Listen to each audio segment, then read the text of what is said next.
So it's Sir Roger Moore to you. Oh. He's knighted. Yeah. Wow. Oh. He's pretty much a home wrecker at this point. Yeah. A career record. J.W. Pepper. Sean Connery's really not that bad a guy. But we just can't stop making fun of him. I smuggle pistachios. Yeah. That's what I always Yeah. said. Draft, not bottle. We have deals on bottles. Okay, bottle. Yeah.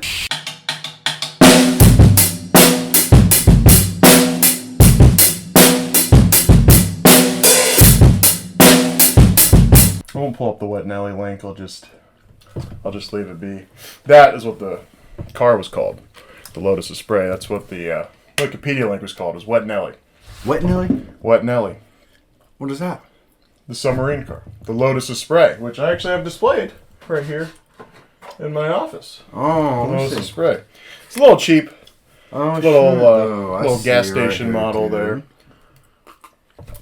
But this is the Lotus Esprit. That's how you say it? Esprit? I was told a spray, but it was my dad. Who knows? He could be wrong, I could be wrong. Lotus Esprit, I think, would be... Seems, yeah. But that's cool, man. Yeah, so the Lotus Esprit, for anyone who's not viewing, it was a submarine car used in this movie. And there it is for, I don't know how it's picking up. So, the camera's on the other side, but, Yeah, I mean, So if you're a YouTube viewer, you get a little bonus. Yeah, you got a little view of the Lotus Esprit. Yeah. It's a nice car. So it's the submarine car that they use in this movie. I was voting that so far my vote for coolest Bond car. That's what you told me before. Used yet. They actually had, what I was reading about it, they had, I think it said they used 7 cars, where they had to have one car for each, because if you watch, the wheels slowly fold into the car, and then it closes up. So there was one submarine car that, so the one that was actually submarine, it did function underwater, but it was what they called a wet sub, which meant that it didn't keep all the water out. And so basically if you wanted to drive it, you had to have scuba gear on.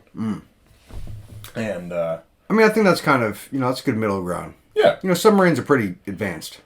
Yeah. I'd be okay with a wet sub. Yeah. Maybe in the middle. Cool. Yeah. So they had 7 cars, one to hit each part of the transformation. Obviously, one that drives on land. Right. And yeah, so I mean, I feel like they would just kind of take the outer body of the Lotus Esprit and rig it up to be a submarine, right? Yeah. Take the shell of it. Mm-hmm. I mean, it's still pretty cool. It's a cool car. Very cool car, man. I thought it was a Ferrari at first, or Lamborghini. It's a cool looking car. Yeah. Lotuses are cool looking cars, and sure, man. It was like I said, I voted for me. Not that I voted on this podcast. No one cares. Yeah. I didn't vote in any official voting, but I think it's one of the coolest Bond cars, if not the coolest. The new Aston Martins look pretty fucking sweet. I'd have to see, man. The old Aston Martin from Those are cool, but I don't think anything's sharper than a brand new shiny Aston Martin, dude. Why is that such a car word? Sharp. That's a sharp car, and that's such a funny word. I love it. It's a slang. Yeah, it's definitely. I wouldn't even say word, slang. Yeah. Honestly, it's car slang.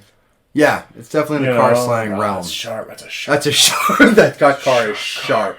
You ever had a guy just kind of whisper to you about a Mustang for a couple minutes? And he's like, "Hey man, sharp. can you not talk It's in my sharp. ear right now? Like we're two dudes outside in a public parking lot. The 6.7 quit touching my leg, twin man. scroll turbo. Stop touching my leg. It's sharp. Candy paint green. Yeah. It's sharp. Yeah, no, that's cool, man. I don't like the way you're whispering into my ear right now like I'm your girlfriend. This is not fun for me. I got something sharp for you. Yeah. I've got something sharp for you. Yes. All right, so we are here at The Spy Who Loved Me. Have we said that yet? I don't think we've said that yet. Yes, this is The Spy Who Loved Me. The third Roger Moore film. Yeah. And the 9th or 8th? We are on. Oh, fuck, I gotta do the math. It's okay. No. We don't need to... 7, 10.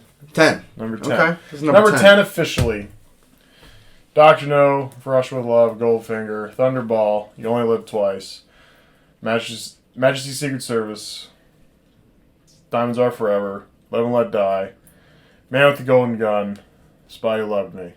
That's pretty impressive, it's man. 11. Honestly, that's pretty impressive that you could name all those, because I can't do it going forward in order, but because we've done them, I have the order of the ones we've done memorized. Yeah. So I'll slowly have it memorized by the time we get done. Yeah.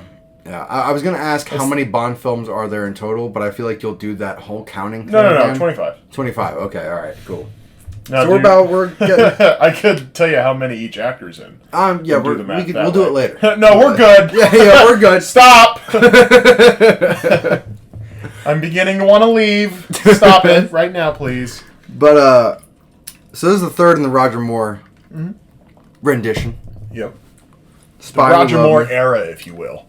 1977. Yeah, and you say that Roger Moore is your favorite.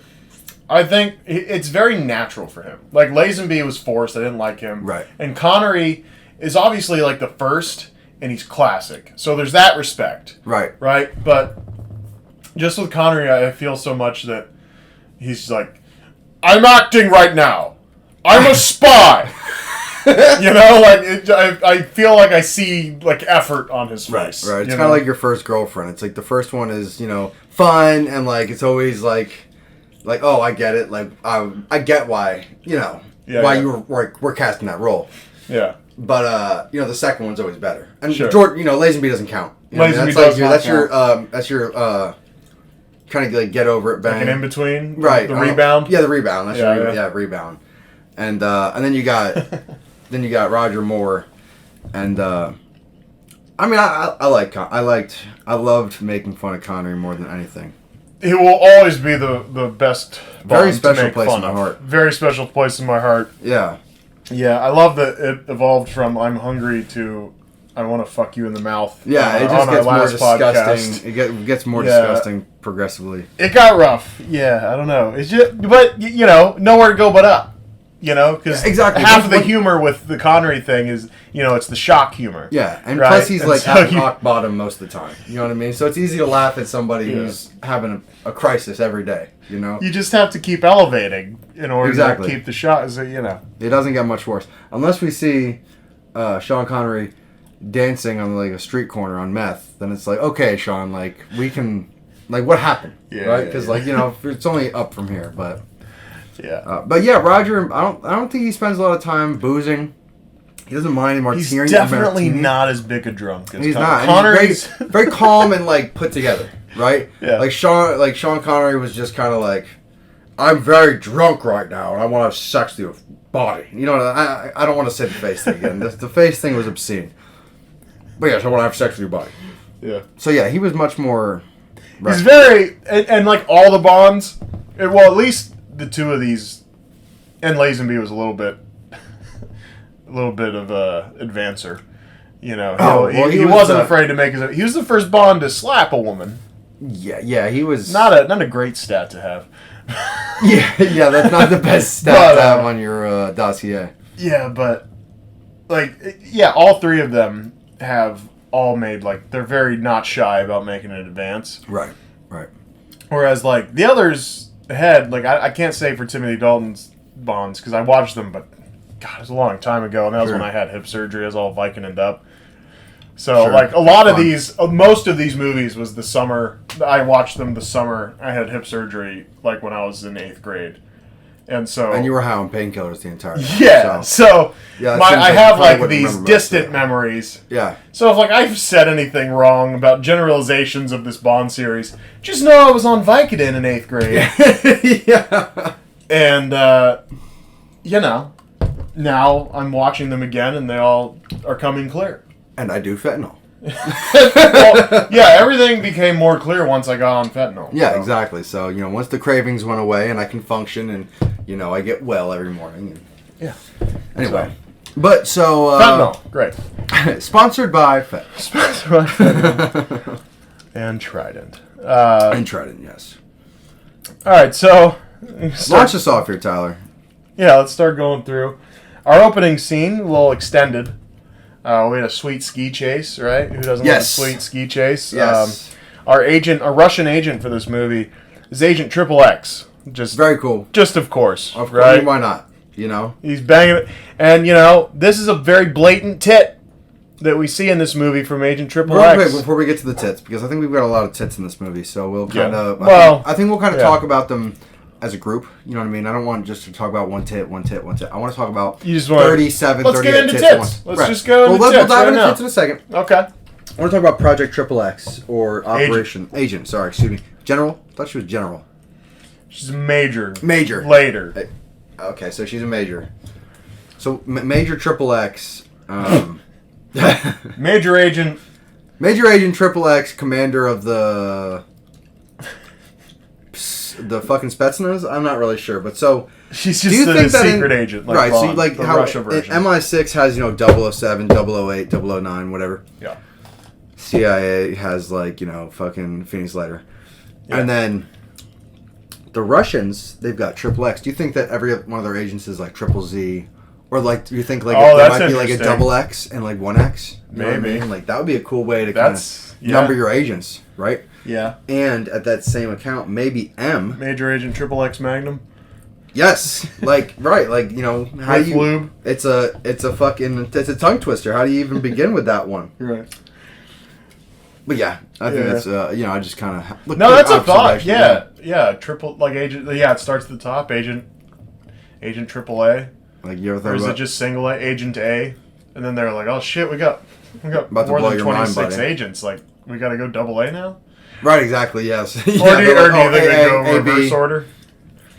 Yeah, I mean, I think you would have to have all the same letter, so it would be like AA and then BB. No, I mean, what you think they go like A to Z, and then you think they go ZZ first before they go back to A, or do you think they just go right back to A and go double A? I think they go the opposite because I think they would go A to Z and then back A to Z. You know what I mean? Because Triple X was, she was off the chain. She was like, if I was recruiting people, I think in the beginning it would be kind of like messy. It'd be mostly like these pimply faced kids. Sure. Like you're working at like a Walmart, But then over time it's like, okay, I know where to really focus my search. Yeah. And I start finding broads that are, these, like Icelandic models. It's like, wow, holy guacamole. Right. I can't believe I just scored this model, right? So if I was Gorbachev or whoever the fuck runs that operation, I'd be pretty happy. It's fair. So, yeah, Agent Triple X, of course. Yeah. Right? Sorry, that's the introduction to her. Sorry. No, it's good. Reverse Bondism immediately. Where's 007? Tell him to pull out immediately. Yeah. We cut into 007. He's banging. Of course. I mean, naturally, right? Did we talk about the ski scene? I don't want to. We're getting there. Oh, okay. Sorry. Yeah, we're still in the opening scene here. That's right. So he's banging, and he has this awesome messenger watch where this little piece of metal with a message on it just slides out. Yeah. Bond to base immediately. Which, did you notice that the watch had a digital screen? I did not notice that. Yeah, a digital screen. So it's like it's a pretty advanced watch anyway. So. Why wouldn't the message just go click? Oh wow, yeah. Okay. Look, sorry, my Apple Watch says I need to go home, or it says that your cab's here. Yeah. It's 1977. Right. Get the fuck out of my house. I don't care what this says. Leave. Oh, would you look at that? It's me calling the police and getting you escorted out of my house. Get the fuck out. So. Yeah, so he leaves this this broad, who apparently is a Russian double agent. Yeah. She immediately after Bond leaves, she goes, he's leaving now. She should call somebody on her watch. Yeah, or she had I don't know. It was like lipstick. Yeah, it's small. It was very small. Very small, yeah. So she takes off he takes off down the mountain. And dudes are up on the hill with the sniper rifles, and they go, let's get him. And then they jump down and ski after him. Yeah, I mean, if I was a sniper rifle, if I was the sniper or whatever the fuck you want to call it. All of them have sniper rifles. Yeah. And then they all right, let's get mobile. At least take the shot. Yeah, try. To be fair, though, if we're pursuing him down the mountain, let's keep that one round, barreled, ready to go. Because, if it comes down to us inevitably needing to shoot him, reloading on while skiing is probably pretty awful. It's very taxing, yeah. Very taxing, yeah. Maybe that was more tactical than anything. I think at least 2 people got to attempt the shot. The long range. You have long range weapons, right? And he's going down a hill. You're far. I think 2 people got to try the shot. No spoilers, and I don't want to get ahead of ourselves, but I do like the weight that this little ski chase with some goons has on the like overarching story, even though it really actually doesn't affect the story. But so you didn't realize it in the moment, but they do basically let on exactly what's going on. Okay. Immediately. So because when we meet Agent Triple X, she's in bed with her lover, who's another agent working for Russia. And she says, just, stay with me, and he goes, I have to report to Austria. I do, yeah, okay. No, and then M gets off the phone with Bond. He's in Austria. Tell him to pull out immediately. He's banging a broad. He pulls out. It's a whole thing. And then her lover is one of the ones chasing Bond down the hill. Turns around. His ski poles are crazy advanced gadgets because he's James Bond. And he fires around right in this dude's chest. Pierces a guy with a harpoon. That dude's dead. You see his face. It was the dude in bed with Agent Triple X. Okay. And so you kind of know this going in. And I only realized it was very apparent the second time you watch it because everything comes back around. You go, oh yeah, the guy. So it's very apparent the second time. I just thought that was filler, and I'm... Yeah. I know. Well, because that's usually all the opening scenes are. Right, it's just the opening scenes are always just like, James Bond is cool. Yeah. And here's the bad guy. Yeah, here's the bad guy real quick. A little bit of exposition, and then, right into it. Exactly. Boobs. Right from the rip. Every time. Yeah, Bond, skis off the edge of the mountain after very easily taking out all these dudes. And I like the disco music. I like the disco. Yeah, they went very theme. Yeah, they went very pre-disco, cool. Right? Because disco was like the 80s, right? But it also had like the I don't know what disco era is. Like if we're 70s. Going like late, is it 70s or is it 80s? 70s. Okay. Oh no, that's right. Yeah. 80s was like cocaine and like club. Yeah, you're right. Like the long, big poofy big hair. Yeah, like pour some sugar on me, and the women are like masturbating in the audience. Sure. It's just like it was disgusting. Yeah. You know what I mean? Right. A lot of Bruce Springsteen, that kind of just dirty cocaine. You know what I mean? Cars were like $50, so you threw up in one and threw it in the trash. You know what I mean? Like it was a bad time to be alive in this country. Yeah. If you were white, it was probably pretty cool. Cars were $50. Yeah, Gallon of gas was 30 cents. They're like, dude, I got grandfathered into this sick ass life. Right. So. Yeah. But I think disco was kind of the 70s, man. No, you're right. I was getting my eras fucked up. Yeah, they did a disco rendition of the Bond theme song, which I liked a lot. Which was cool. Yeah. Every scene where things are getting antsy. Yeah. I love that like psychedelic, funkadelic type of vibe. Yeah. It's like, man, I feel like I got a big afro. I'm like, man, this is cool. Like. Yeah.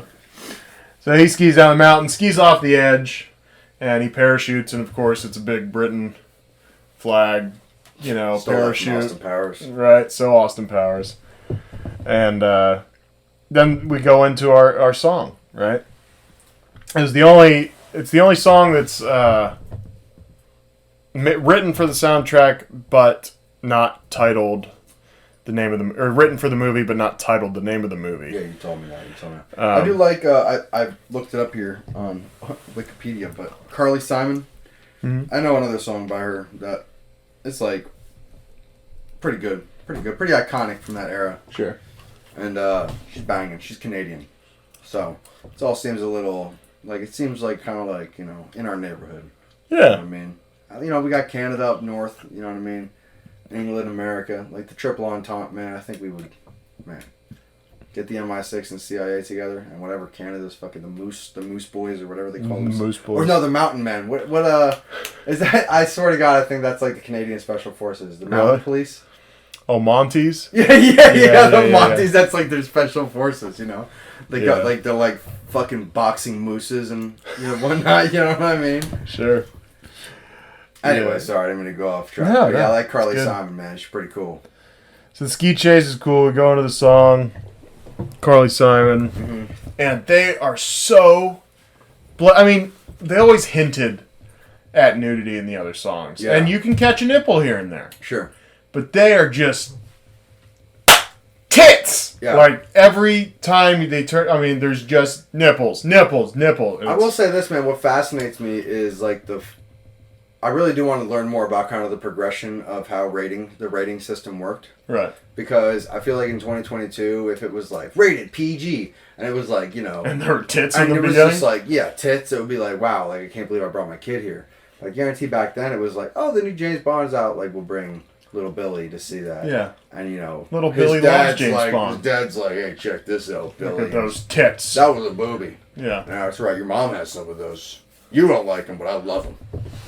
But you know, it's it would be interesting to learn a little more about that. How like now, I don't know if you have titties in a movie. I think it would have to be PG. I think it's R, man. Well, it doesn't have to be R. I would think. I don't know. There might be like a. They do say things like nudity on PG-13, but I don't know if that means it's like men have their shirts off. A quick like, you know, right? One of those type of deals. But you think now the James Bond movies are all PG-13, you never see a nipple. And here's the thing: they never really go direct nipples in any of these Bond movies. It's always been like the, oh man, like or like in Man with the Golden Gun, it was kind of like she was turning around. Oh, you know, and it was like, I think that's a nipple. Because the towel's over this side, and she's it's like that side angle. Yeah, it was. And you're like, I think there's a nip, and then you and Jason were both standing and like pointing at the TV, and we were going frame by frame. It was a good time. Yeah. And but it's just interesting because like now, but this movie was the most blatant I've ever seen. With it was a lot. Because I mean, there's the opening scene. The submarine gets taken over. Also in the opening scene, but it's a little more boring, and that's why we didn't. Here's the thing: watch the movie. We're gonna give you our notes on it. Is what happens. So if you want to know everything, watch the movie, read the plot, something. If I gotta be real at this point, no spoilers. I mean, of course we're gonna spoil. We're gonna spoil the whole thing. But you know, my emotional spoilers. I was bored for most of this movie. It's a rough, But that doesn't take away from what they did really, really good in this movie, which we'll talk about later. So yeah. But yeah, dude's coming down the stairs in the submarine. Yeah. You know, there's naked pictures on the wall of women, right? Yeah. It's a bunch of dudes on a submarine. Of course, there's pictures of naked women's, right? Yeah, some naked centerfolds and shit. Women, right? So, but just right in your face immediately. Yeah. Tits. You know, theme song, tits everywhere, naked women, like just crazy blatant with it, like more than we've ever seen. Love it. Yeah, I love it. I'm just saying it's very funny the way, you know, just in the ratings and everything. Yeah. They've always tried to keep it PG-13, and now you think of the new ones, they never show you anything. And they're much more careful about shooting the tits in the newer Bond movies. Like, you never see anything in the newer Bond movies. I would have to reserve my... I'll make a statement when I see the sure. the rest of That's the Bond fair. films. I want to see I can speak from, like the Craigs, I have definitely watched a lot of. You know, I was not 13 and high on Vicodin from a hip surgery at that point. Yeah. So I know that they're very careful in the Craig movies, and there's some really hot women there, and you're like, ooh, I want to... Damn. You know, they never slip up, you know? Yeah, it's actually very deliberate to show any type of nudity in a movie. Like, I wonder if it gets scaled way down the next movie because they were so deliberate in this movie. Like, I feel like if now they did the type of shit they did in Friends, by showing, like, Jennifer Aniston's nipples through her shirt. Sure. Every time she's just got these, like, 3-inch National Geographic nipples. Like, through a white, super over-tight white shirt. The buttons are, like, about to snap out. She's just like, Ross, what the fuck? You know? It's like, God, you are you angel. Yeah. Anyway, sorry, I didn't go off track thinking about... And then blatant nipple when Triple X is showering on the American sub. Mm-hmm. They go, well, you never seen a major shower before? And like the shower door was not even frosted or anything, and she's just in there doing this, and you see just naked body from the side, and just blatant side tit. Right. And you're just like, there's no question on that. Like, the other one was debatable in Man with the Golden Gun. There's a reason we went frame by frame, but this one was like, That there's no denying. I could pull up there's my a nipple Instagram there. right now and just see like boobies everywhere. Right? Sure. Yeah. But what is on my phone is even I could pull up the Google scene. Yeah. From that movie, man. It's just not the same of seeing it naturally. Yeah. Almost on accident. Within cinema. Like. Right. Yeah. Because they kind of hide it, you know. Now a rated R movie, it's you see like think of the. I know you haven't seen Game of Thrones, but think of the first second episode when Khaleesi's getting raped, right? Sure. And anyone who's seen this, knows the scene where Emilia Clarke is just. It's like, wow, holy shit, Sure. But he's, those are like, $30 million titties. Right. But the rating, I mean, this is HBO. It's not television. Yeah. So, it's interesting. It's definitely interesting because these are kind of subtle. Mm-hmm. They're like, oh yeah, look over in the corner. That's it. Well, Yeah.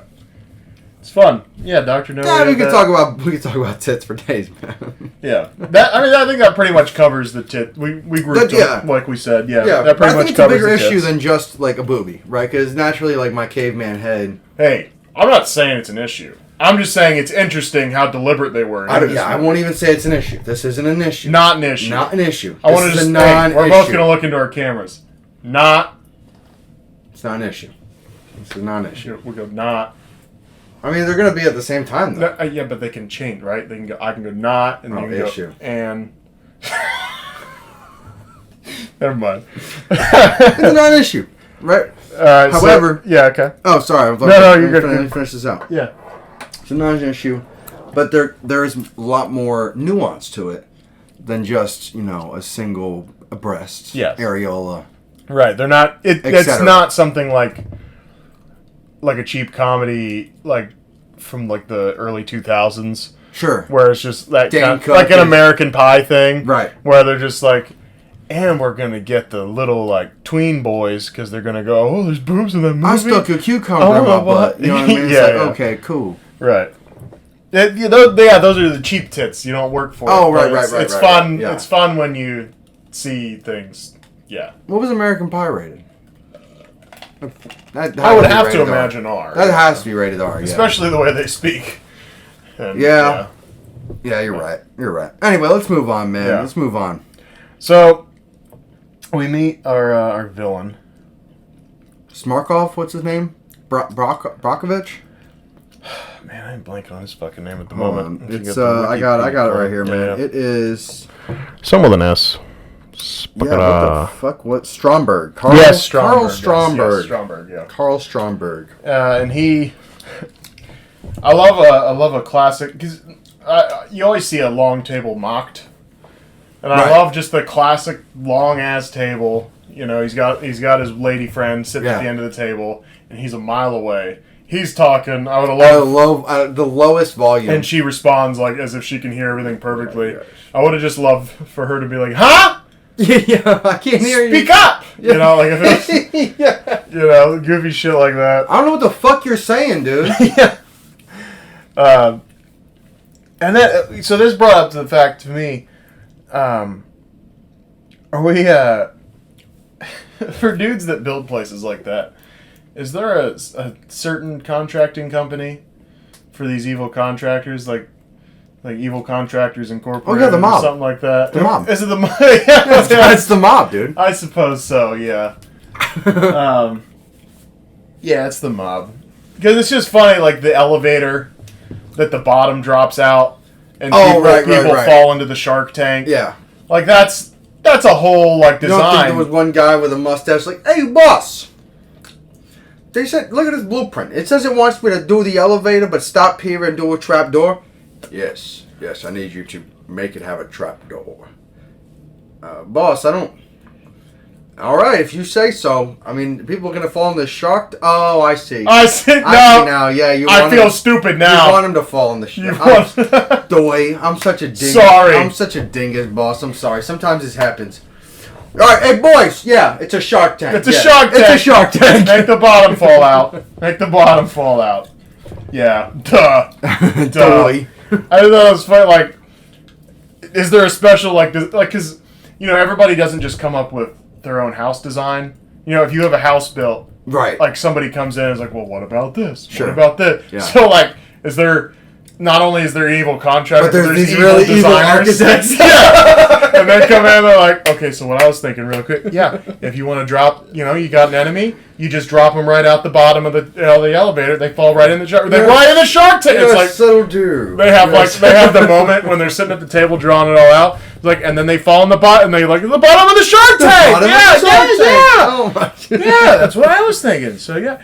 Or it's like a buy one, get one, like put a trapdoor here, you get another one free anywhere you want. Yeah.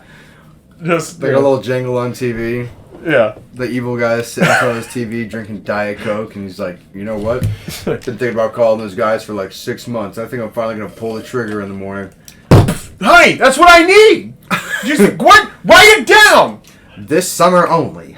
Buy one trapdoor, get the second one half off. Honey, get the paper. It's almost over. 624 3341. 624-3331. Did you get that? Or you can visit our website, thebadguys.com. Honey, what's a website? 888 It's 1977. What's a website? Damn it! The commercial ended. Did you get the number? Extends. You could fucking save your bitch! I mean, whore. Smoke cigarettes. All right, so.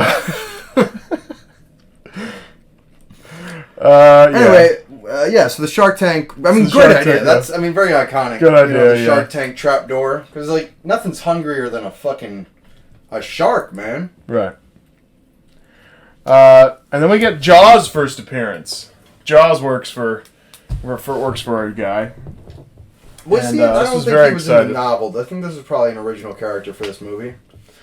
I don't know, but you know what? I did look something up that I thought was interesting. What's that? Can you guess what year the movie Jaws came out? Like about the shark and all that? 77. A little before. 75. 75. I knew it was close to this, so that's why I'm thinking like This the movie main came Jaws. out 77. Yeah. And at the end of the movie. Hold on. Yeah, Let me and real quick. Sure. And they offered Steven Spielberg the opportunity to direct it. I just saw that on Wikipedia. Buddy. To direct this? Yeah. Very interesting. Yeah, they offered it, but of course Steven was like, sorry, I'm masturbating in my Jaws money. And they were like, Jaws? Oh my God. We'll call you back. You know what? That's a good idea. Add the name Jaws to the guy with the metal teeth. Yeah, you had it named Metal Teeth? No. It's Jaws now. Why? Because fuck Steven. I can fuck Steven. You're like, hey, Steven, I'm masturbating my Jaws money. That's a good idea. Yeah. So, yeah. But yeah, Jaws' first appearance, he's a recurring character. For a little while, I think just pretty much in the Roger Moore movies. I don't know that he goes past the Roger Moore movies at all. He's a cool character. I think they got to figure out the whole teeth thing, man, because listen, the guy with metal teeth doesn't really scare me. Plus, but he says he's a big 7-foot guy that can rip cars apart. He's ripping their van apart at one point. just shoot him. You guys had the opportunity multiple times. Yeah. And Movie rules, man. This is starting to become if it's too soon, you starting to become like cabbage on a taco, buddy. Okay, this is it's not working for me. Yeah, you're right. So anyway, the guy that plays Jaws is Richard Kiel, Mr. Larson and Happy Gilmore. For those who may not know the guy, so I love watching Happy Gilmore. It's always a good watch. It's a fun comedy. It's a good comedy. I'm just saying, is he in anything else, or is this just the bumbling idiot in every movie? All I can say is that's what I know. Okay, cool. All right. Not doing a deep dive on Richard Kiel here. The rise and fall of Richard Kiel. Within The Spy Who Loved Me. Alright, so the next note is we have a Bondism. Bond goes to see a contact in Egypt, who apparently owns a whorehouse, but in Egypt it's a whore tent, is more what it looks like. Yeah, you gotta think they're pretty limited on resources in Cairo these days. Yeah. So, So he says, he says, you gotta stay overnight with, stay with one of our women, and, Bond's saying no, he's being all modest at first, then a woman comes around the corner, he says, when one is in Egypt, one should delve deeply into its treasures. Nice. So, Yeah, that's he's fun. getting his he's gonna get his Cairo V card taken. Yeah. He's gonna be like Lawrence of Arabia. And then you know, Bond isn't not too long after it. He goes to meet a guy, and the girl says, "If there's anything you'd like, anything at all," and he says, "Thank you." He doesn't say thank you. He says, "Well, I've had lunch, but I seem to have missed dessert." Yeah. Yeah, I mean, they're getting. He gets a little lazy with him in this movie. Well, like what I said a little about apathetic with it. Would you say? what I said about this movie was I felt that James Bond was a little apathetic with this whole movie. I felt. Roger Moore or James Bond? You said James Bond. Well, I can't tell if Roger Moore is the one being apathetic or if maybe they kind of wrote it. Okay, so I felt like with the Connery movies as we move forward, right?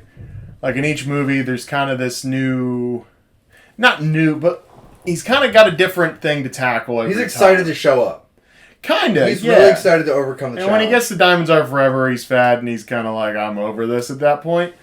Well, this is also the first time that I think James had to do spy shit. Like real, spy shit. And I know before it was like, okay, cool, he's got a spy car and he's got spy glasses. But now he's actually holy shit, he's like, I'm a marine biologist. And this isn't he just, fucking licks his fingers and does this with his eyebrows and he's like, yes, I'm Japanese now. Yeah, This is real spy shit. So maybe you might be having a little bit more of a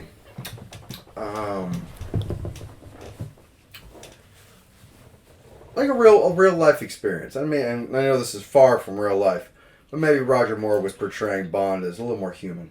Because it did feel like he had real emotion in this movie. Even though his real experience of nervousness was just ear pull, yikes. When he's remember when he's in the submarine and the girl pushes him off? Yeah. So I mean, maybe, and he's dealing with denial in this movie. Or not denial. Yeah, that's rejection. fair because she comes up to him at the bar and they, he says she'll have a Bacardi on the rocks. He guesses he knows her drink and then she goes he'll have a martini shaken not stirred. It's like love at and first he sight. goes touche, right? And again, the ridiculous concept of the international man of mystery, and now apparently the international woman of mystery. Everybody just knows who these spies are. Right. What are we doing? The tabloids are like, spies are in love. Right. Just an impossible way to operate if you're into espionage. I don't suggest being famous and. Yeah, I think these are more influencers than anything. I don't think. But she starts diving into his past. James Bond, licensed to kill, has on many occasions. Yeah, and then she's like, girlfriends, your only married wife once, wife killed. He's like, that's and enough. he's like, that's enough. It's like, Jesus, dude, you've been running around, literally, raping the globe. Yeah. And you're gonna be like, oh, that one chick I dated for a week got shot. Married her immediately. You were like, yes, when she got shot. Let's not lie to ourselves here, James. Plus, I don't even think that was you. You definitely didn't look like you. Yeah. It was Sean Connery. Yeah. That's what. I know you're saying, yeah, but Lazenby. was that Lazenby? Right. Right. That's why we hated Lazenby because he fell in love with the first girl. Oh yeah, okay, you're right. I Goes guess right to her. Sean wouldn't have cared. He says, "Cleaned that one up quick, didn't I?" Anyway, okay, yeah. So, moving on. Yeah. So error with Jaws' first kill, right? He kills Feckish, which is a fun name for a guy. That's who he's meeting in the hotel. Yeah. Or wherever the fuck they were, somebody's house. Yeah, Jaws' way of killing Feckish people. here? We can Feckish right here. Anyway. Oh yeah. But Jaws' way of killing is he bites people on the neck. Bites people on the neck. No blood on this guy. No blood on Jaws' face. Yeah. It's a messy ordeal. You start biting people's necks out. Yeah, and he doesn't really bite that hard. So it's kind of like a clamp coming out. Ugh, man. I feel like this movie's made today. Jaws is just a bloody mess. Oh yeah, all the time. Jaws is that's like a big scene of the movie. I would love to see that actually. Jaws reproduced. Oh, that'd be so cool, dude. In 2022, graphics with real Wolverine-like Gets body. all the He's like metal, pretty much. That'd be fucking sweet. You get Boban to play him. No, you get Jason Momoa, dude. Well, you need a big 7-footer guy because that's the whole concept with Jaws is that he's so tall, he's so strong that he's ripping vans apart, and he's got these metal teeth. Like he's kind of this just better than Bond in every way except for wit, and that's why Bond always comes out on top with Jaws because he's got the wit. I mean, I feel like I'd say the average person can probably get past Jaws in most scenarios. Right, but if it's just a battle of strength and you... Like, if James Bond was put in a cage fight with Jaws... Oh, he's dead. Yeah, Jaws is going to one way or another get him. But if I can somehow, break the legs off of a table and an iron fucking... Right, you stand a chance... falls on him. You stand a chance in a public place against Jaws. Because you can outwit the guy. He doesn't have any brain... That's why Bond always wins. Because he can outwit him. But... as far as he's better than Bond in every way, other than the mind. I feel like the mind goes a very long way, Tyler. I know. I think just that's what I'm saying. Is Bond always wins? We're saying the same thing. Well, you're saying that he's better than Bond in every way. And then I say the word except. Like what? He's taller than Bond. That's what I'm saying. He's got the size on him. He's got the strength on him. He's got metal teeth. Bond doesn't have any metal teeth. Yeah, I guess I'm just kind of splitting hairs at this point, but I think it's... We're saying the same thing. We're saying the same mind thing. goes... The mind does go a long way. Yeah, my mind and that is why Bond always comes out on top. Absolutely, you're right, man. Jaws, he seemed kind of weak. Honestly, because he's a slow, Minded. Weak-minded. Weak-minded. Oh, weak-minded, excuse me. What did I say? Just weak. Oh, okay, sorry. Yeah, no, I'm talking about the whole character. The whole character of Jaws. The concept of the character? Yeah, the concept of the character. Or at least his portrayal. I mean, he's not... unless we're talking about, a train closet. He's hiding in, which, by the way, how's that big-ass dude hiding in that little-ass closet? The top of his head was cut off in that he was, shot. He's kind of, hitting the ceiling, hunched over. Yeah. I'm ready. Yeah. But, unless you're in a really tight space with him, I think, you probably... at least walk around him. You know what I mean? He's kind of like a slow walking zombie. It's okay, one of you is pretty easy to take Mike care Myers of. type, but Yeah, he kind of is kind of a Mike Myers type, where no matter what they do to him, a whole stone structure falls on him at one point, and then just the arm starts creeping out. They hit him with a van twice, and then he's still and he drops a stone on his foot, which is fun. They throw him out the window of a train, comes back, They throw him down in the shark tank, he eats the shark. Yeah. And that's what we were getting to with the Jaws thing that we didn't finish getting to. Jaws 75, this Jaws is in a movie in 1977. He fights a shark in the end of the movie, and he bites the shark. So it's Jaws meet Jaws. I feel like that connection's probably there somewhere. Yeah, I would agree. Hey, can we do a quick pause? I gotta use the restroom real quick. Yeah, we'll pause it. And we're back. Perfect. Look at that. We are back. Very fast. Harley peed in a millisecond. That was super quick, man. As far as these recordings are concerned, peed in a millisecond. Yeah, So, where we at? We're doing... the sharks. We were talking about Jaws. Yeah, Jaws ate a shark. Mm-hmm. No, never any blood on Jaws' face in any of his kills. Yes. At least there was blood on the one dude's shirt that he killed. The second guy he killed. There was also blood on the structure that collapsed. Even though Jaws was the only one to be... Yeah, you mentioned the blood thing, and I was kind of looking. I didn't. There's definitely blood. I didn't notice. On the... Okay. I don't even know. I think it was scaffolding, whatever it was that fell on Jaws. Sure. There was a pillar. Yeah. Or a beam. And there was... definitely it was red blood. Okay. So, it was cute. They're a little attempts. You know what I mean? Yeah. It was a pretty bad attempt. Sure. It might actually, matter of fact, let me say that it might be paint. But, I'm doubtful. Could be. You're right. It could be. Story-wise, it could be paint. But it looked like blood. Yeah. But so just those 2 cases of the blood from Jaws. Yeah, blood on the dude's shirt. And of course Bond puts an out of order sign on him. Which, like, nice. Very, yeah, I mean, it's very Bondish. Too soon, right? Yeah, I mean, yeah, definitely too soon. He's cool with murder, though. Bond at this point is very okay with it. Yeah, I think, and this is one of those situations where if he went back to regular society, he would have PTSD and kind of... Yeah. Well, he even says, you know, when she confronts him about having killed her lover, he goes, people die in this industry. You know it, I know it, he knew it. Yeah. So, and you know, I kind of agreed with him in the fact that, hey, like, what are we doing?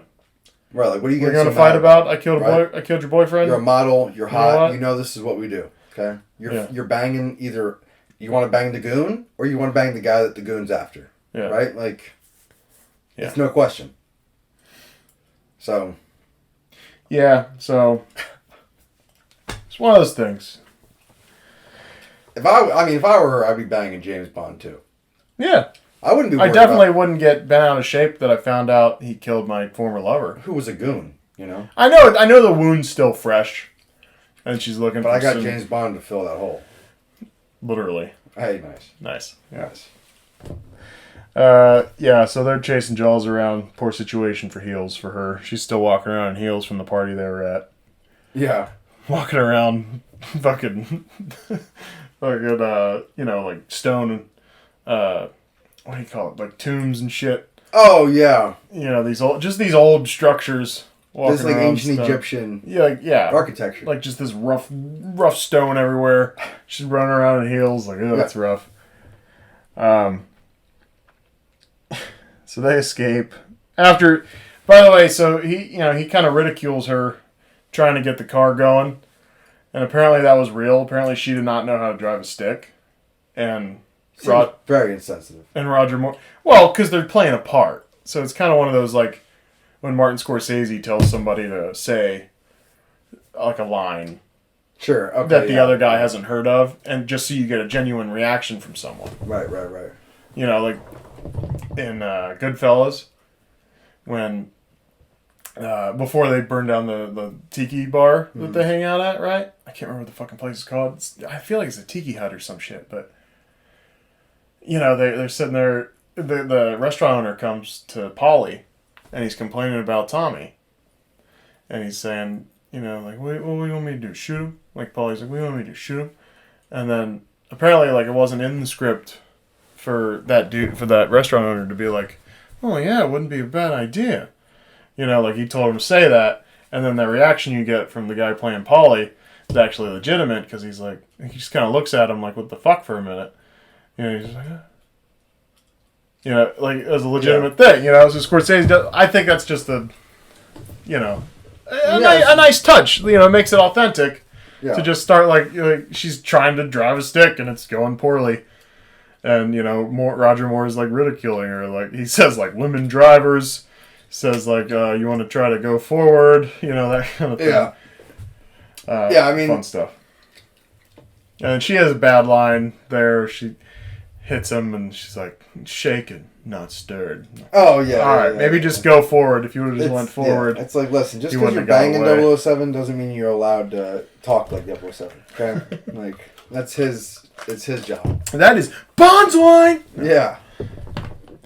So they escape. They're on some pirate ship, basically.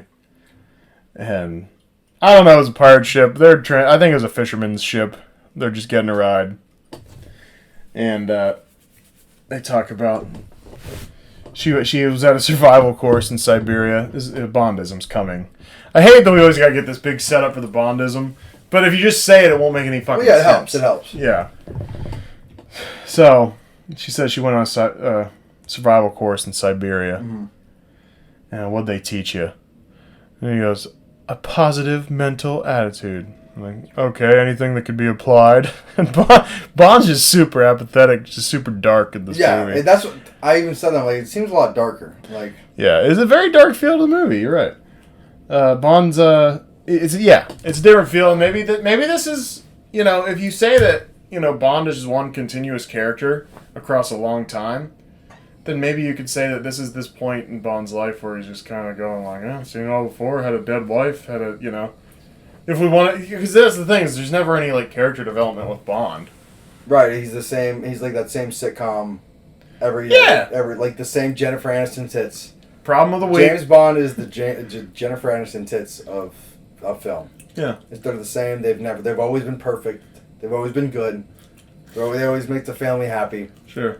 But there's really no good change, no positive change, Yeah.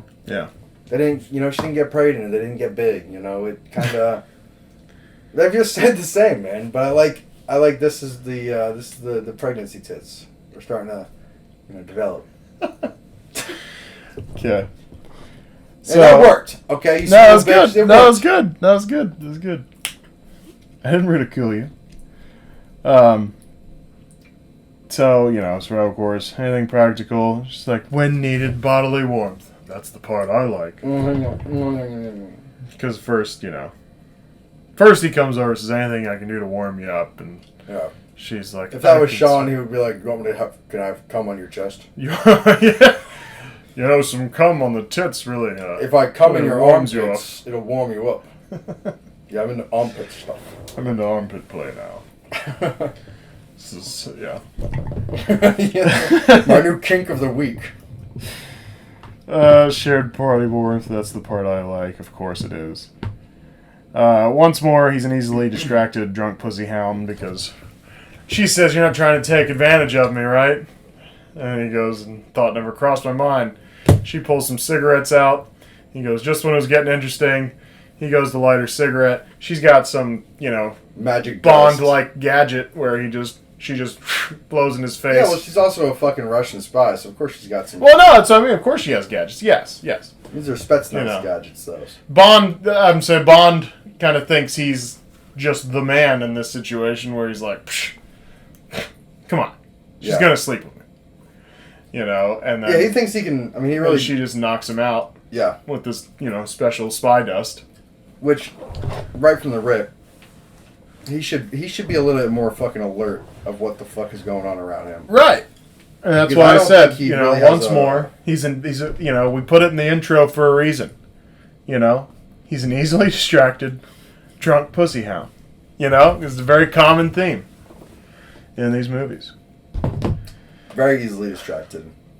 So he wakes up on the beach of the Nile, wakes up on the shores of the Nile, and he just asks some random guy, like, hey, where'd the girl go? And he says a bunch of shit. Well, what's funny is he yells at him in English, as if the guy's supposed to, because he already had to talk to him in his native tongue, in the guy's native tongue, to get them on the boat. Right. So he knows. He knows the guy doesn't know English. Local language. He knows the local language, and he yells at him in English.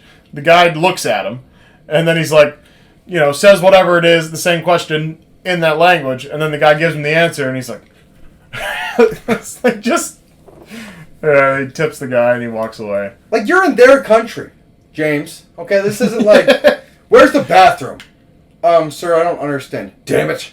Where is the bathroom?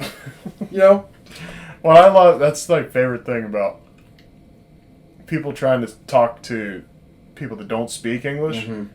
And it's always the most ignorant people where they just talk louder and slower. And it's like, it doesn't matter the volume if they don't have the vocabulary. Well, I'll tell you what, man. This is not just...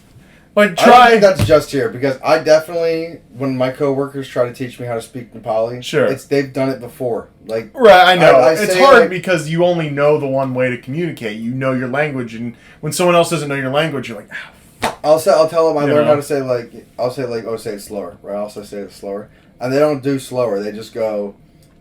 Same volume, same speed. Yeah. And I'm like, again, and they're saying, I'm putting my ear all the way towards them. Like, say it into my ear. Yeah. Still fucking miles away. I'm like, holy shit.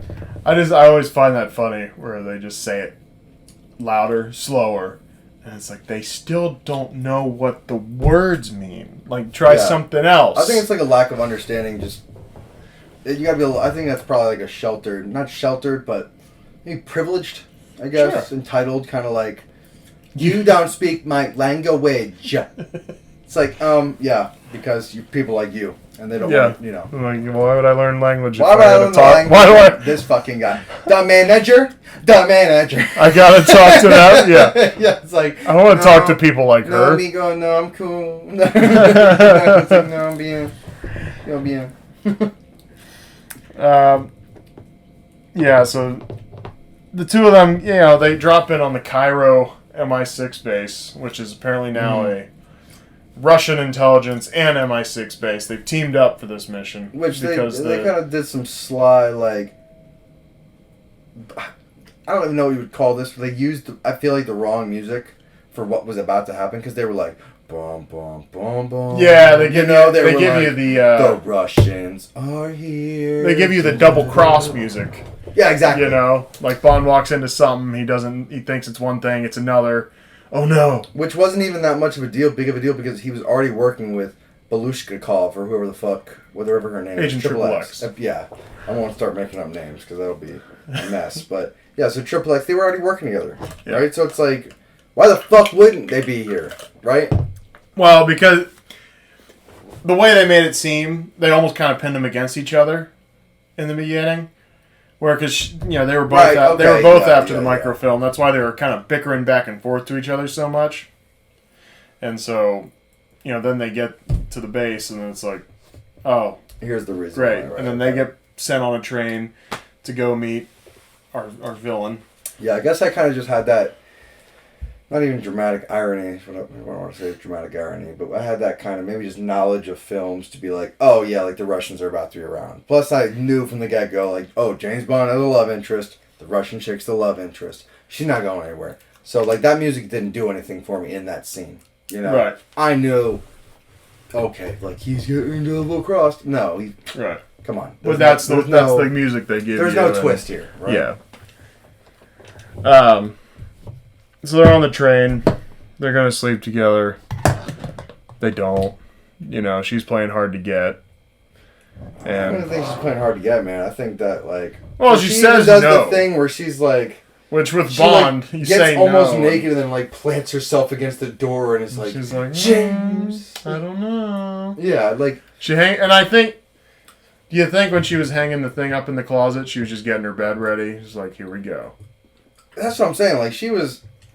And this is a movie, of course. Because she put on like a sexy little nightgown too, so maybe that's the point for us to be like, dude, there's no way she was asking for it. No, I wouldn't say she was asking for it. But do you think her intention was because she does like you said, she kind of plants herself against the door and she kind of has that little like goofy smile where she's like, I think I might let him in.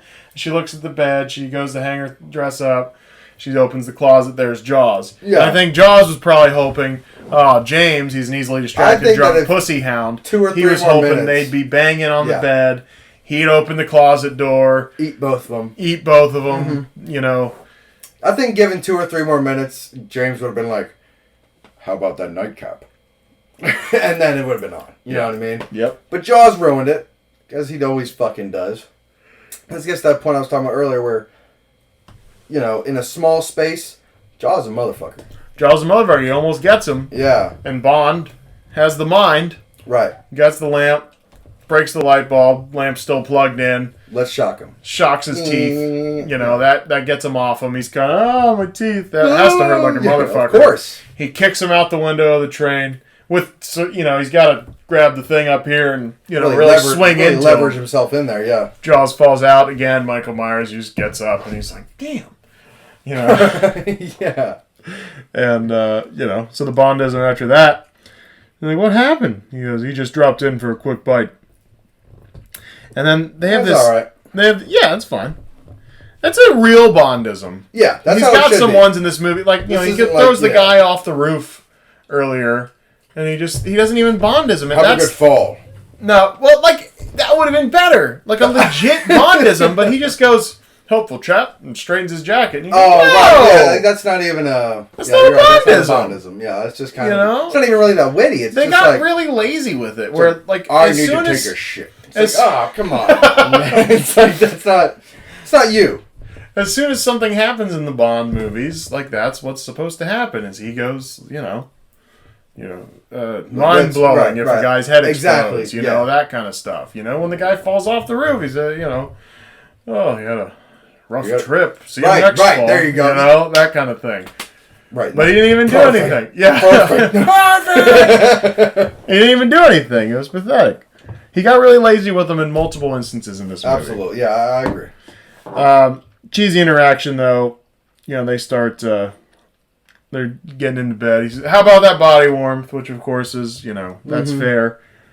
And then he got a little scratchy on his shoulder, and she was like, lay down and I'll look at it. And she lays down, they start kissing, and she goes, what are we going to do about a bandage? Or what do we use for a bandage? And he starts taking her nightgown strap off, and he goes, what about this? It's like, I'll be honest, that was probably like Hungarian silk, or like, that was probably very fine fabrics. And it's like, if you don't care about the bandage, well, because of course, after he kicks Jaws out the window, and she asks what happened, dropped in for a quick bite, she goes, you're hurt, and then he like takes control of the situation where he goes, later. Exactly. Yeah, this is classic Bond, because what's cooler than like using like emotional not even like what would be the right word, like emotional, like robbery almost. It's like, you know what, yeah, I've got this little boo-boo and I bet you want to fix it, but you have to suck my dick first. Yeah, when she says, darn it, when she says, why don't you lay down and I'll look at it, like, you mean my penis, you mean my dick, right? Yeah, because my dick is right here. Like, yeah. Let's clean up your shoulder real quick, Chief. So, I don't know, just not a great line. You're going to use a nightgown as a bandage. Right, what, are we going to tear this thing up and tape it to you? Like, what are we doing? It wasn't a good line. Didn't like it. They get to their destination. He gives them the Lotus. Q drives off the boat and the Lotus is spray. Mm-hmm. Or spree is what we've decided it's called, right? And Q's trying to give him the rundown on the car. And he goes, Q, have I ever let you down? And he slams the door and he says, frequently! And then Bond drives away. That's not really a Bondism. That's Qism. There's a Qism is a category. But I wouldn't even really say that it's a Qism. Qism is anything. I think that's just the Q character. It's the Q very character. Complaining. He's like, Bond is here again, and yes, that's right. I brought Raisin Bran cookies. And he's like, well, I brought chocolate chips. James Bond always one-ups me. He's just complaining, and it's never a day for Q. I feel like a Q is... what was funny in the last movie is M got, like, really hostile all of a sudden, and it was, like, pretty much exclusively with Q. He told Q to shut up, like, 3 times in a row. Oh, wow. It was very funny. Trouble on the home front, huh?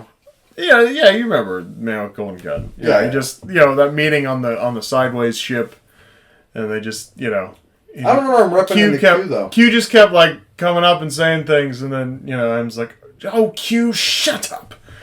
It's just really funny, though. Like, M just got... Like, M seems really over his job at this point in the last movie. And then in this movie, he seems a little better. A little better attitude, but I think in the last movie, it was just like, I am so fucking... done with this shit. With fucking 007. The Royal Air Force, the MI6. Yeah. I'm done with all of them. I don't want to talk to anybody. Oh, Q, shut up! And these fucking Russians. Yeah. So if we move frequently, and then a hot girl comes to escort them to the villains Atlantis is what his base is called. Now he's saying he's a marine biologist. He's posing as a marine biologist. So to test him, they show him like a picture of a random fish, and they're like, "What kind of fish is this?" I think he has a fish in the tank, right? And he goes, "You know what this fish is, right?" And I should Google that. I think it is a rockfish, man. I think it's what it's called. Let me Google that real quick. That was my guess. Yeah, and he gives him this, like Bond gives this look of like, "Oh no, I don't know what the thing is," but he tells him exactly what it is. And then you go like, of course Bond has like fish knowledge now. Anything. Butterflies. The only thing so far, the only thing we know Bond is not an expert in is diamonds, because that's what he says in Diamonds Are Forever. Not a diamond guy. But, in Her Majesty's Secret Service, he's like, oh, yeah, butterflies, yeah. CQ, the thing with that one. And you're like, you know butterflies now? He's always talking about brandy. Well, when the chrysalis comes out, it's like...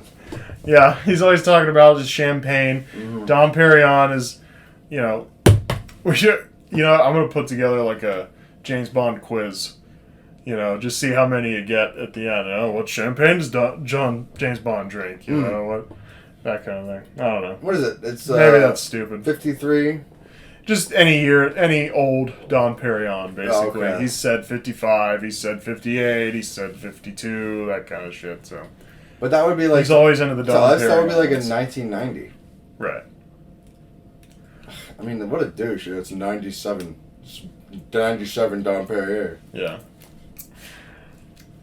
I would do that if I was the person writing a Daniel Craig movie. I'd be like, a 1990, Hennessy.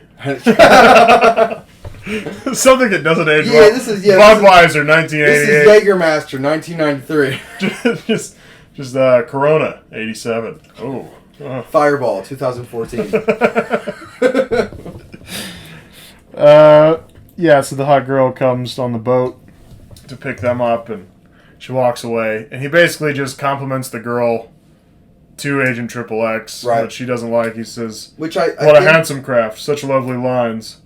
I think he was trying to make her a little jealous, Yeah. He was trying to... Well, and the way James Bond is he's like, I definitely have a chance with this gal. Yeah. Right, so he's, And he's a womanizer, so he's if I going to can ditch her long enough... Right. He's like, how can I have both? Yeah. How about this? You two hang out. Yeah. That's why he drops the hint, I think he was trying to get that threesome in, He drops the hint, well, handsome craft, such lovely lines. And either she's just really dumb and he's like, oh, he's talking about the boat. Or she picks up the hint and she's like, does he want to do a little... We want to hump, huh? Yeah, cool. And so then they get in a car chase after the meeting doesn't go well. Jaws is a little snitch. He's like, yeah. He's like, was that the ones from the train? Like, yeah. Yeah. The ones from the train. So he sends them after him. He's like, let them get to shore and then kill them. Yeah. Another classic, hold on, wait, there's more type of fucking moment. Which at this point I was kind of in and out, a little bored, And it gets a little, it gets a little extensive. Slow, and the water, it's like, again, we've talked about the water a million times. Maybe it's just a James Bond thing at this point. It is. Water's dangerous. Yeah. But holy fuck, I can only watch so much of the water. Yeah. You know what I mean? Before I'm just sleepy.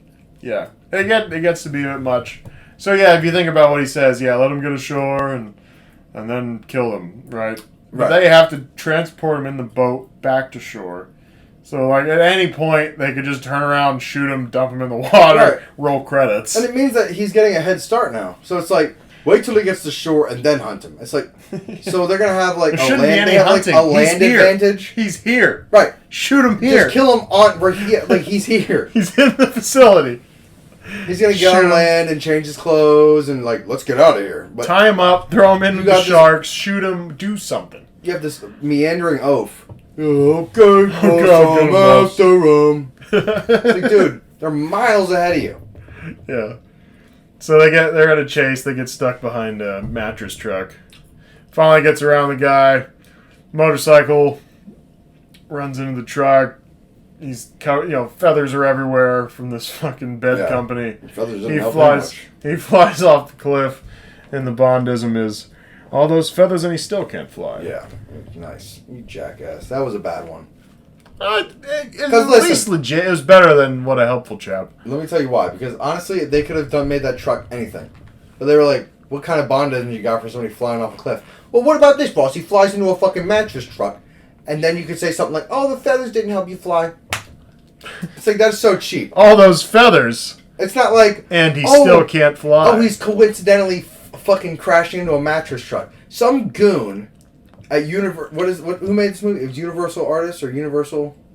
What did we say it was? UA. I think it's usually MGM. What was UA? Whatever one, the Lion Roars. That's the MGM Studios. The Lion Roars every time. UA, I'm pretty sure. Anyway...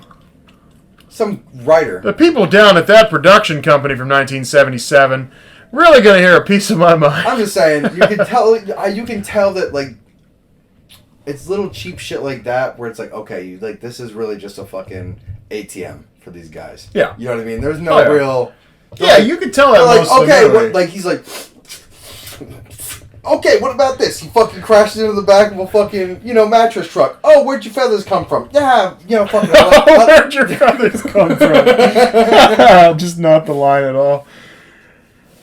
But it's the same fucking sentiment, They're all fucking right. high, and they're coming off the high of, winning World War II still.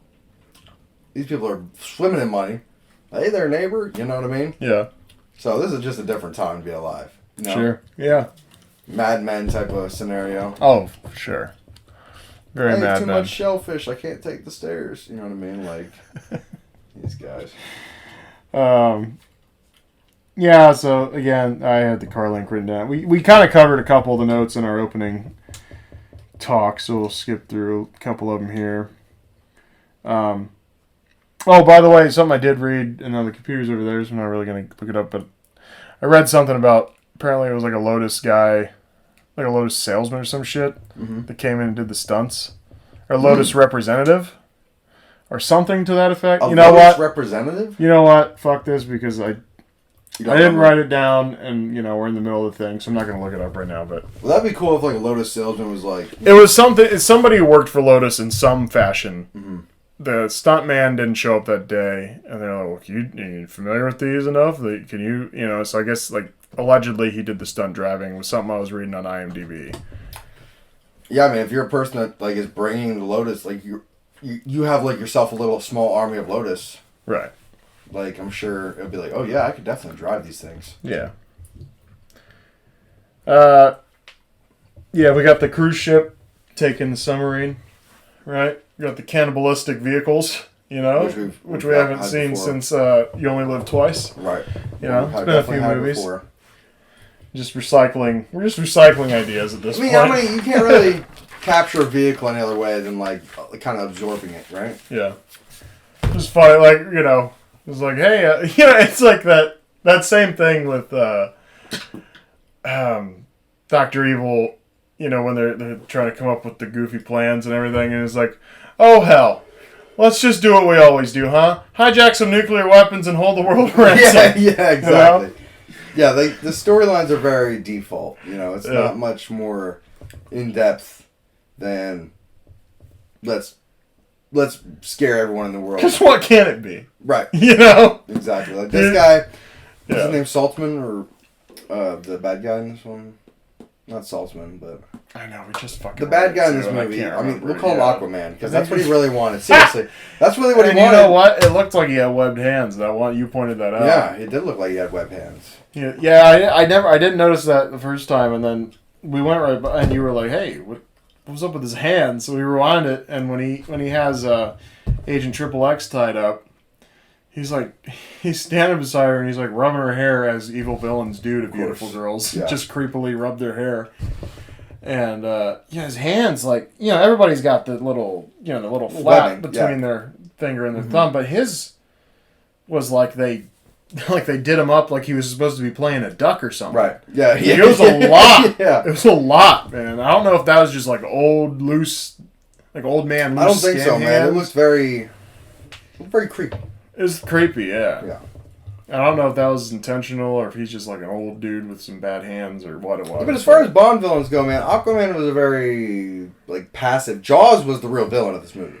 Yeah. You know what I mean? Jaws was the antagonist. I guess, sorry. I don't know what I know there's probably a Latin term for this, but, what the fuck is, I think, man, sorry, it's in my tongue. Damn. Aquaman was the one who ordered Jaws, right? And then Jaws was the one that pursued Bond. So, really, the main antagonist was Aquaman. Sure. But Jaws... carrying out the order to antagonize. Yeah, he was the Jaws, one, every trip, who was they just couldn't defeat him. The antagonist didn't really do much antagonizing. He ordered people to do his Yeah, and I didn't really care about Aquaman. Jaws was the one that I liked. Or I guess I didn't really like. I was like, oh. I like Jaws. Yeah, I mean, he's fun. Cool. He's a fun character. I don't want to say I like the villain, though. I do. Like him a lot. Love him. Wish he were one. Yep, that's me. Yeah. Man, I wish I could think of that Latin word, man. I'll look it up. It's and it's like an English word. I forget though, man. It's when you could take out Jaws, or you could take out Aquaman. It could just be Jaws. Really, it's Jaws who runs this whole operation. Yeah. But he's just, for some reason they got this stupid guy in charge. Yeah. You don't need Aquaman. And if you're Jaws, like, why do you take orders from anybody? Why don't you just be like, or I give order. How about that? Yeah. What are you gonna do? Yeah. That guy's just gonna beat the fuck out of you.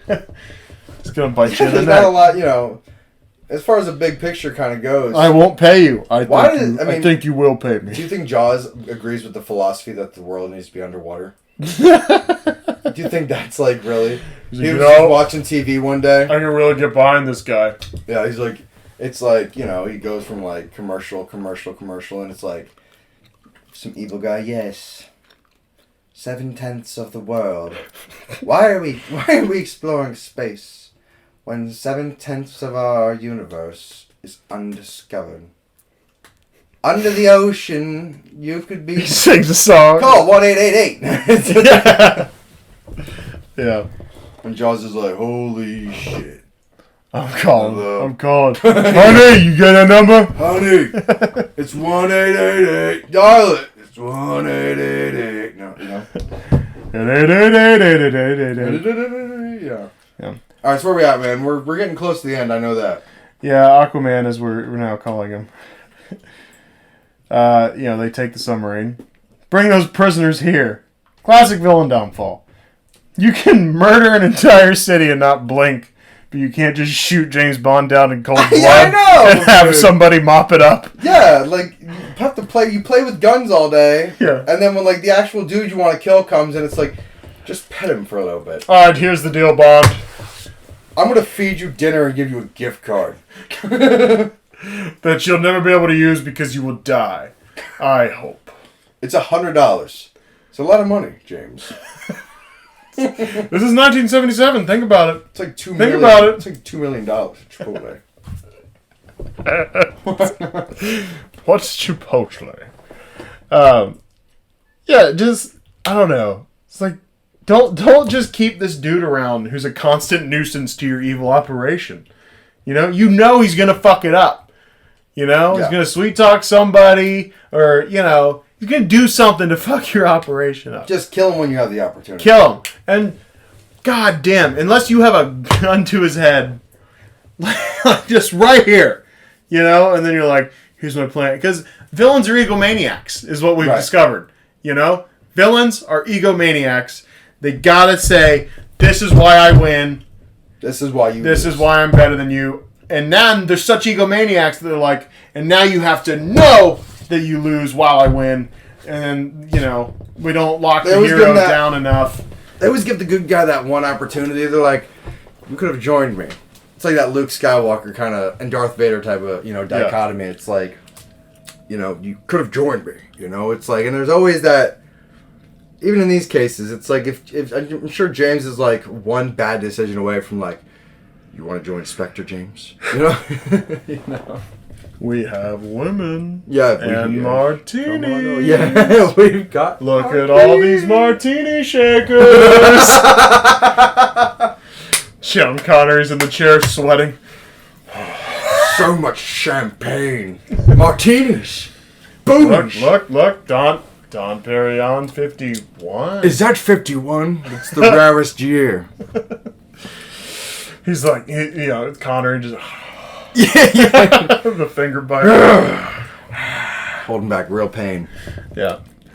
So he disassembles a nuke to get a timer for a bomb to blow open these blast doors so that they can infiltrate, turn the submarines against each other, and not have New York and Moscow blow up. Or was it Moscow? They said Moscow. Yeah, right? it was Moscow. Yeah, Moscow and New York. Yeah. Yeah. So they didn't want New York and Moscow to blow up. So they turned the submarines against each other. So they disassemble a nuke. And so he goes, "You sure you know what you're doing, James?" And he goes, "Has to be a first time for everything." Whew! Like, why? Fuck, dude. I don't think, I know you gotta do something. I think that's very cheap. Again, though, like, this is one of those moments where it's like, okay, we need a moment of tension, right? You need high stakes. Because this is getting, like, just repetitive. It's like, okay, then they run in here, then they run in there, then they run in there, then he disarms the nuke. But they're like, okay, so the disarming of the nuke has got to be pretty tense. Yeah. So what do? We make it so James is just like, never done this before. Yeah. But for us, it's like... but how do you know? Like, how do you know the anatomy of the nuke? Right, there's and no like, way... Oh, you can't touch the sides. Like, I feel like in a real-life situation, like, we're going to disassemble the nuke and get the timer out. I feel like in the real-life situation, they don't know this thing isn't supposed to touch the side. It's like... It's literally like... Oh, it's just like this? No credits. Yeah, exactly. Yeah. That's it. That's the real-life version of that Which one. is, I think, honestly, like, the writers... Again, dude, the writers are genius. Just go This down. is like that Mad Men kind of like, how can we get the most money out of people? It's well, right now we need a super high stakes moment. Yeah, What are we going to do? And then some monkeys in the corner like, ting, ting, ting, ting, a bunch of symbols. It's like, nukes are crazy. yeah, that's crazy. Fucking Bam Bam. Ding, ding, ding, ding, ding. These guys are banging cymbals together and doing backflips. Yeah. And they're like, fucking, you're right, it should be called A Spy Who Loved Me. Yeah. Anyway, sorry, I'm going on a tangent now. Cool spy stuff in this movie, as we've mentioned. Like, he does some spy stuff. He rides the camera overlooking the bay. Or, the dock, if you will. That was spy enough. Yeah, it was cool enough. Rides it, throws the bomb down, and then, the thing doesn't slide back. He's good. Like, oh, no. Yeah. And I feel like they probably just, like, pushed him Yeah. to get that shot. Like, there's no way he got the momentum to go back like he did. Yeah, I don't think that Roger Moore had really the upper know. body strength, man. He kind of looked like, and you could tell. Hold on, let me finish this thought, and then I got another quick fucking thing. We didn't talk about Moneypenny. I think Roger Moore is getting old. He looks pretty fucking, a lot of cigarette smoke, a lot of alcohol. I think he's like 40 Definitely something in his first. I thought he was in his. Okay, so he's probably in the 50s now. Because like he looks 50 at least. Yeah. What I was gonna say about Moneypenny, we didn't get a close-up shot. We got a shot, but it wasn't a close-up shot. Far away. Yeah, and I think I would almost guess that Moneypenny's on her way out. At least that version Probably. of Moneypenny. I didn't look. I looked at the details last time because I was like, "Is that still Moneypenny?" Because she looked like a little different last time. Mm-hmm. But as far as it, the credits still credit her as I think it's Lois Maxwell, if I'm remembering it right. It's definitely That the plays same woman. Moneypenny. It's still the same gal for now. But now we're at that far away Yeah. stage where I don't think they wanted you to see like, oh yeah, she's getting old. Right.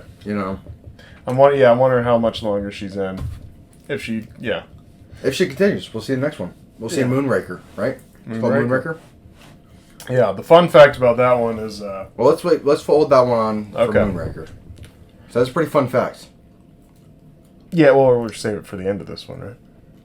Okay, because let's it has save to it do for with the end. Let's ending save it for credits. the end, Yeah. Rise the camera. A couple rough green screens in this one. No, it's the 70s, so you got This a couple is- rough green screens. That's Of just course. that's par for the course, man. Yeah. Which is kind of upsetting though that in like 10 years they haven't been able to figure out how the fuck to make him look any better. Yeah. But because it still feels like Sean Connery looking around like this, on a ski. So like, but Yeah. Because, when he's skiing, there's a couple rough spots, and then when they blow up the tanker, like the battleship. I'm gonna get a piece of paper for this gum. Oh, yeah. You know what? Mine's kind of bland, so I'll just give you a fucking wrapper. Nice, buddy. Now where do I put my gun? Here, you chew it a piece. No. Here, put it in here. Yeah, you got some room? I got some room in here, bro. Oh man, it's all stick together, man. It's all stuck. Man, this is compelling pod, huh? All right, cool. Like when they blow up the battleship, and then him and that captain are getting out of the sub, and it's just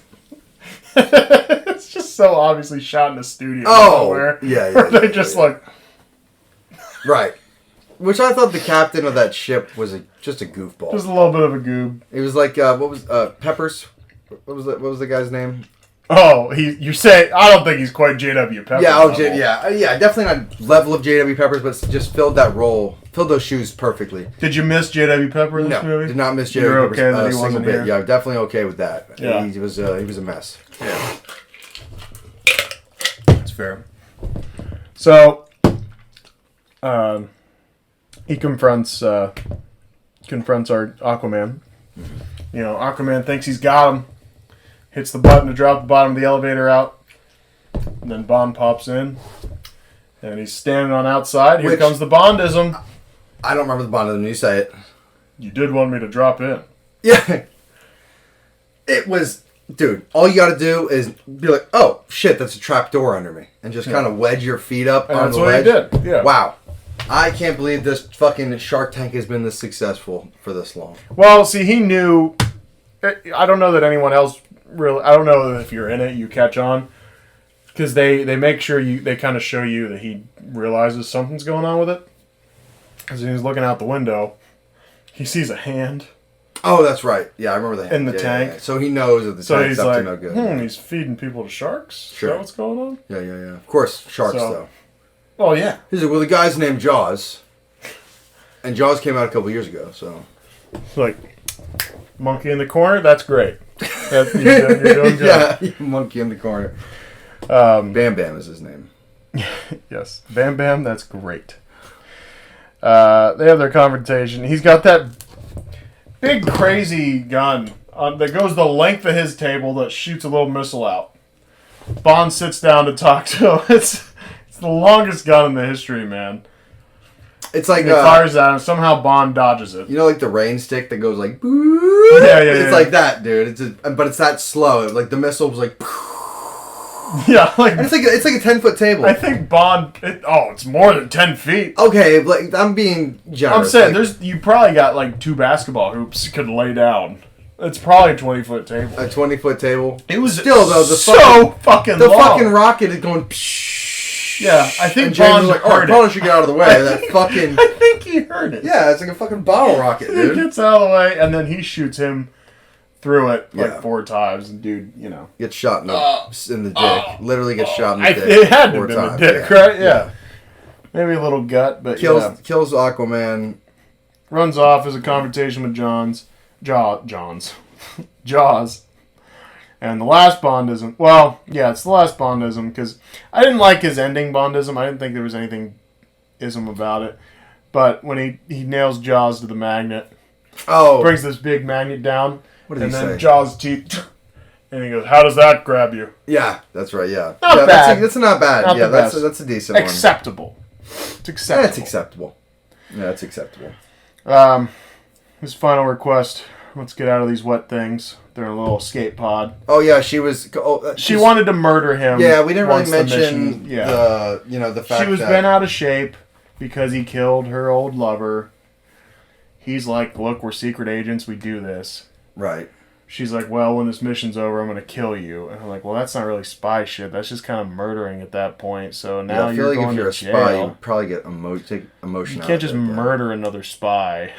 Right. Absolutely. Yeah. I think you're going to spy jail at that point. Yes, spy jail. So, and then she falls for James Bond's, romantic gestures. And he did just save her. Yeah. But, it's not... It's pretty par for the course, though. Once you're on a boat near the end of the movie, you're probably going to get laid. Yes, you're banging James Bond. Yeah. Especially when you're in an escape pod with Dom Perignon, with 52. Everywhere. That's all it was lined with. It's like martini glasses everywhere. Martini shakers everywhere, Yeah. So, and then, the escape pod floats, the heads of the intelligence operations get them, They kind retrieve them. The little look-in windows open. Wow, there's and they're James. all like, 007, Triple X. And he's like, "James, what do you think you're doing? Keeping the British end up." Okay. I like that. I like when he's like, "For king and country." I love that shit. Yeah. The one girl he goes, "Don't flatter yourself, honey. What I did tonight was for king and country." Yeah, I love that, dude. That's Sean Connery's like, "I don't have desires." A monster. Yeah, I don't have desires. Sex. The Queen does. Sex is a tool. You are an object to me. Sex is the screwdriver, and you're the screw. Oh, God damn it, Sean! Cut, Sean, Sex is the hammer and you are the nail. Sean, quit improv. Stick to the script. So anyhow, I'm gonna rape you. Oh God, Sean. Oh, that wasn't improv. I'm going to rape her. That's okay, a promise. get her Sean, off. Sean, we're on donut. This is a fucking smoke break. Okay, we're outside of the studio. Stop telling people you're gonna rape them. Quit telling Jim, this 18-year-old security guard. It's 1967. Okay, I'm really high. Okay, you know what I'm high on? Diet pills. I don't even know what the fuck I'm taking. I snort them. I snort them. Is that how you're supposed to take diet pills? I bought it from a guy who said the Nazis use it to stay awake. Sean. Oh, Jesus. All right. We're going to shut down the set for today. Yeah. Yeah, sure. Sean's a biohazard. Yeah, so then the end credits. As they do in most of these movies, they come out. They say, that's the end of The Spy Who Loved Me. James Bond will be back, and for your eyes only. And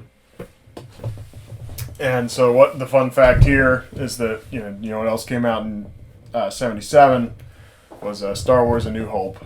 And due to the success of that, they decided that they would move Moonraker ahead of For Your Eyes Only. And so that's why Moonraker came out next, and that's why the credits say what they do. Which, that's a fun fact. That's a fun fact, man. Yes. But I'm excited for Moonraker, man, because I like Star Wars, but it's not going to be anywhere near Star Wars, obviously. But a little space action. We're getting into that kind of era, which I know more about. This is really when I think movies really start to blast off. You know. Because we were in that era where it's like, 50s and 60s. Oh, it wasn't 50s. It was the 60s movies. Like, you don't really remember 60s movies. I don't really remember much of the early 70s. But once the late 70s... Again, these 80s, late 70s movies. That's when they start to get more present. Maybe not present, but when I was growing up... They have more staying power. My dad would watch these movies. Like, yo, I remember this one. Yes... As far as the cinema goes, everything's not so dialogue driven. And if dialogue driven is done right, it's really good. Mm-hmm. But it's got to be done right. And I would say James Bond is. Let me say it like this: I think it should be dialogue driven, and I think there are certain points where they're like, sitting there just, oh, James, what do you think? And they're, the whole exposition from the fucking guy. I think it's pretty dialogue driven. It is. Well, and the problem is I think they're not quite to that era where the action can be... Like, okay, you watch Casino Royale or Quantum of Solace, right? It is so dialogue-driven, and then it gets to a point where it can pay off because they have the capability to make these action scenes cool. You've now set up while everything's happening, and then, here it is. Right. So... At this point, I think they don't really have... Like I said, it's kind of an ATM. It's still a really good movie. And it's all people have known, so they're not really thinking any differently. True. They're not going like, oh, we're getting ripped off, but then... And so as, movies go up, and the Bonds get increasingly better as we go. So. I don't think that Albert Broccoli was like, this is my passion, I absolutely love... No, he stumbled upon something. No, he stumbled upon something that was like, wow, granted, I've never listened to any Albert R. Broccoli interviews, so, we could be speaking out of school, but it's what it seems like from the outside. I'm just saying, the 3.5 minutes I spent on Wikipedia, if that, there was a whole thing about how this, like, they were like, oh, this movie had a rocky start getting started. The reason why was because they were like, who's gonna, like, we've got all this success, but they were just, like, trying to bid for who was gonna direct this thing. And it doesn't even really seem like it was an issue. It was more like a corporate... It was like an episode of Mad Men. Yeah. It was like, oh, well, I'm getting my dick sucked every day, and I'm fucking paying you pennies on the dollar. Yeah, it's like, dude, who the fuck is this fat cat? And then another... Albert Broccoli's a fat cat, too, and they're just arguing. It's like, well, this doesn't really seem like an issue, Yeah. The movie was still good, though. Yeah, even though they're printing money. I felt like we said in the last movie, Man with the Golden Gun, I felt like took a step back. Oh, I forgot to say there was more Tabasco. The Tabasco bottle wasn't like placed out But when Aquaman was eating there's like a really? turned around Tabasco bottle. I forgot to mention that. I didn't notice. Yeah. Yeah, no, you're right. With all that. So would you rate it? Oh, what I was saying was I got caught up in Tabasco. Man with the Golden Gun. We loved Live and Let Die, or at least I did. I was like, well, I think this is better than any of the Connerys or the Lazenby movie. And I was really into Live and Let Die. Of course, it had its problems, like any movie does. And then Man with the Golden Gun, I was like, oh, we took a step back. What happened? And Spy Who Loved Me didn't quite get back to Live and Let Die, but it was like, it took a half a step forward. The foot's in the air. It's getting back to where Live and Let Die was. Yeah. I liked Spy Who Loved Me. This is good. I think this was probably, so far, like my second favorite. No, I would honestly say, I don't know, man. It's probably, I don't know, I want to say this was my favorite one. Better than Live and Let Die? Yeah. Okay. No, yeah, Live and Let Die is my favorite still, but this is my favorite. Or this is my second favorite, excuse me, sorry. This is my second favorite. You said Live and Let Die was 7.5. You got Man with the Golden Gun 6.6. 7.5 is your highest rating in any of the movies. Oh, I don't know. Oh, that's a tough one, man, because I don't want to go back and regrade or re-rate all these movies just so I can fit this into my overall. No, don't. I can read them I really all think that story-wise Uh-huh. and maturity-wise, like we said, this was kind of a pivotal point in the whole James Bond series, at least how it felt. But I think they really went more than just a step in the right direction. I think that they exceeded Live and Let Die. They exceeded what they did well in Live and Let Die. Uh-huh. Even though Roger Moore still, to me, I mean, he's cool, and he does do a good job at James Bond, I think he could be cooler, But, that's James Bond for the moment. So I can't really comment on Roger Moore's performance, because he does a good job, and that's just who Roger Moore is, I think. Like we've talked about, I think James Bond, the actor who plays James Bond at the moment will shine through. Triple X was cool. Aquaman was alright. Jaws was off the chain. Best fucking villain we've had so far. A genuinely cliche love story, but something that I think was done really, really well. Fuck, man. I'm going 7-8. Okay. I'm fucking dropping the hammer. 7-8 on the Spy Who Loved Me, man. This was, so far, the best James Bond movie. Still some issues. I mean, they're not real issues. They're kind of just, little gripes. Cinema progression, right? There was a couple of boring parts, and a lot of water. But even the idea, the big machine that was like, the big machine, like whatever the fuck you call it, the big, like tripod looking. Oh, Atlantis. Atlantis, is that what they called it? Sorry. Yeah. That was super cool, Uh-huh. So, I mean, as far as a lot of cool spy stuff. As you said before, like we do kind of get, wrapped up in the kind of the bore of the water and the story at times. But you are right. There's a lot of cool spy stuff. A lot of, a good story. Yeah, like plot wise, it was pretty good. So you're right. Yeah, I'm still going 6.6 with it. Wow, you're going 6.6? Yeah. I mean, my highest rating is a 7, and that's Live and Let Die. I'm sorry. Diamonds Are Forever, I said 7.9. But, yeah. Diamonds Are Forever, you did 7.9? Yeah. What did that do, Diamonds? 7. 7? Mm-hmm. That's okay, though. I mean, these ratings, I think by the end we'll be able to... I don't think any of these are going to get a 10 because of what they are. They're part of this nothing's gonna massive get a 10. Franchise. Nothing's going to get a 10. I mean, at most, maybe a 9, I think.